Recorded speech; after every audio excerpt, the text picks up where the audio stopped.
Now, enough about the theory part. Now, let's move on and understand the different practical applications of this concept. So, we'll go one by one. Stick with me on this because it's going to be a little slow. But all of the ratios that we're going to cover are very, very crucial in terms of figuring out the kind of stocks you should be putting your money into. Now, to start with, we have profitability ratios. Now, these kind of ratios basically help to analyze the profit part, what kind of money the business is making, the bottom line, if we have to say it that way. These ratios basically convey that the company is able to perform in terms of generating income out of the assets or whatever they have. This is the money, this is the mullah the business is making, and the earnings before interest, tax, depreciation, and amortization, the EBITDA margin. Basically, that indicates the efficiency of the management. Now, why do we say that, and why do we even care? See, we have to understand this fact that the same company, if were to be handled by different managements or different leaders, it would behave differently, numbers wise, monetary wise, and the overall positioning wise as well. So figures like EBITDA tell you that how efficient is the management, the current management is in terms of bringing revenue to the table, or the kind of positioning the business has been able to achieve in the overall of industry. EBITDA margin percentage basically tells you that the company's business model or the operating model, how efficient is that, and how efficiently the management is in terms of taking forward the company. Now, profitability ratios, there are multiple of those. You have to see specific parameters, and these parameters you're going to get across the balance sheets, income statement, and cash flow. We'll talk about all the ratio one by one.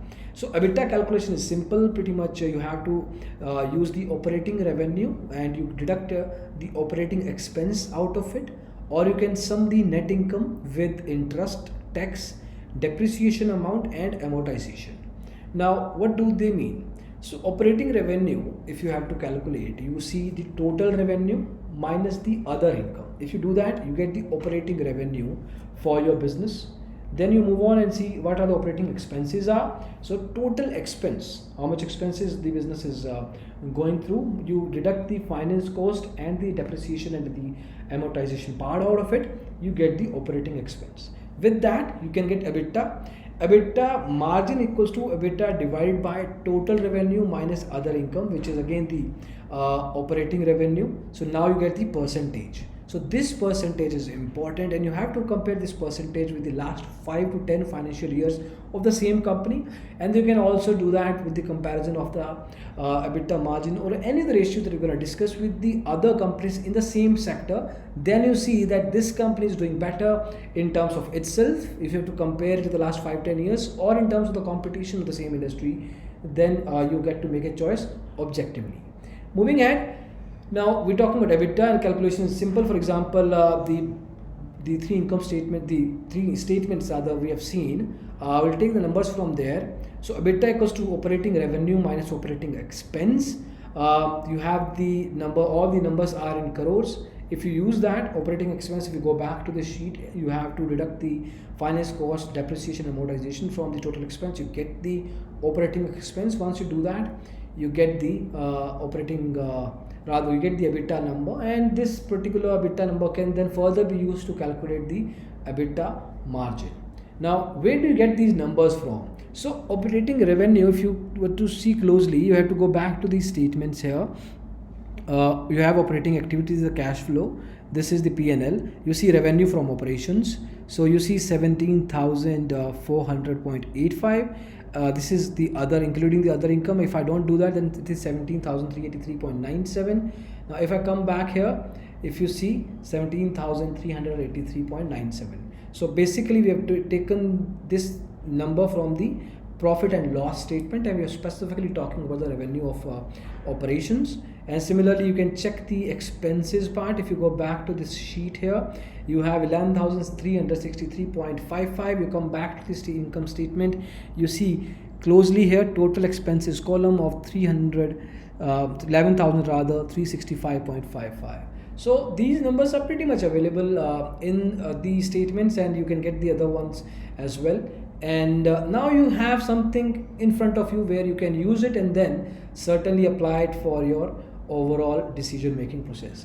Then you have the PAT, profit after tax margin. Now this number, if you want to calculate, it tells you the final profitability level of the business.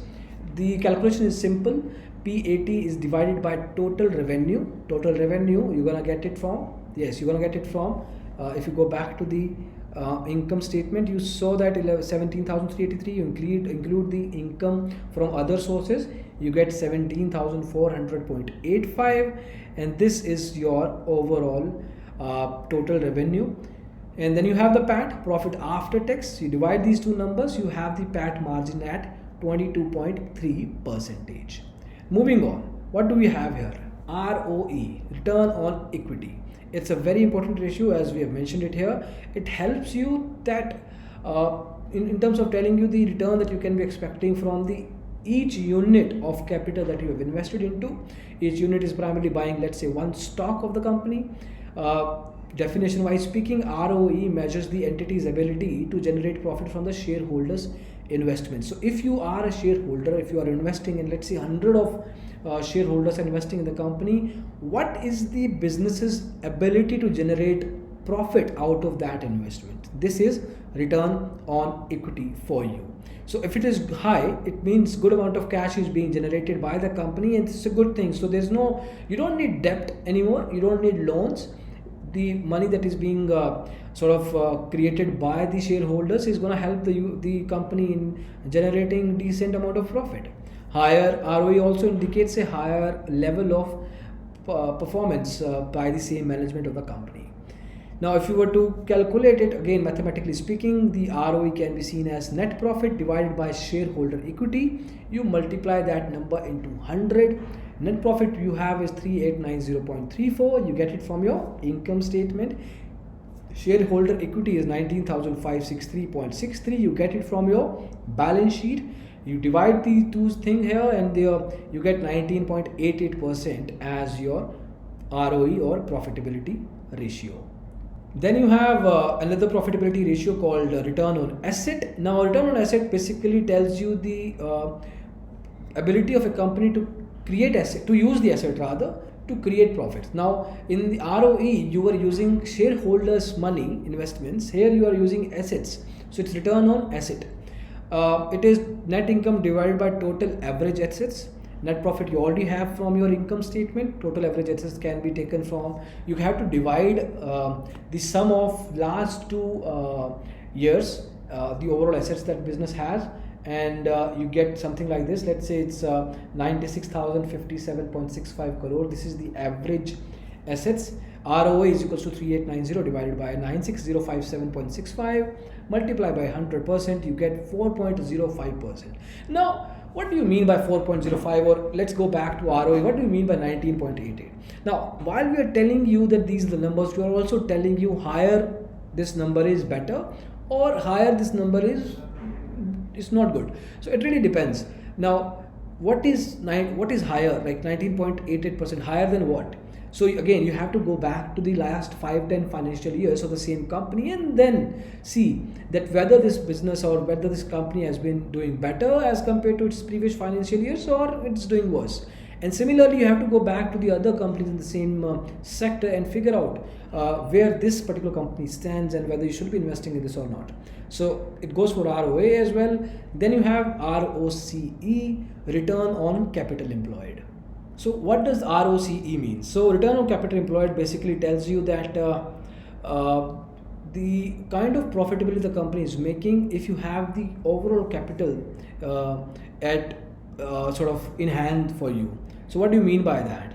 So basically, mathematically again speaking, ROCE equals to profit before tax and interest. You divide that whole thing by overall capital employed, where overall capital employed equals to, you have the total assets with you. This is the total assets minus current liabilities. Now, when you do that, you have the kind of capital that you currently have in place for you. You remove the current liabilities because they're gonna go out. These are the current liabilities. You need to take care of these liabilities now. But if you deduct these liabilities from the overall assets you have, then you have your overall capital employed that is in your hand right now that you can use to generate a decent amount of money for your business. So overall capital employed in this case is going to be 19,970.31. ROCE, return on capital employed, is 6035. This is profit before interest and taxes. So it is more than the net income. In this case, 6035 divided by 19970.31.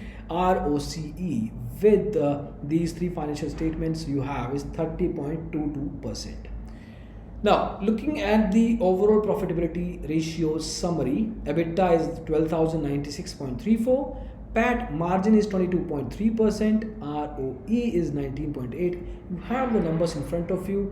If we talk about profitability ratios, and especially the ones that we see on the screen right now, higher the better. So larger these percentages or numbers are, good for the business and for the company, and if the numbers are high, then you should be investing in these companies. And since they've been performing well, assuming they have been performing well as compared to the last 5-10 years and in comparison to the other companies in the same sector, then this tells you that you should go ahead and invest in that particular company.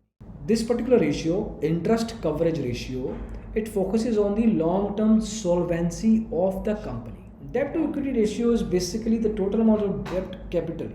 How much assets are being taken care of by the total equity the company has. Do they need? This is a quick cheat sheet for you.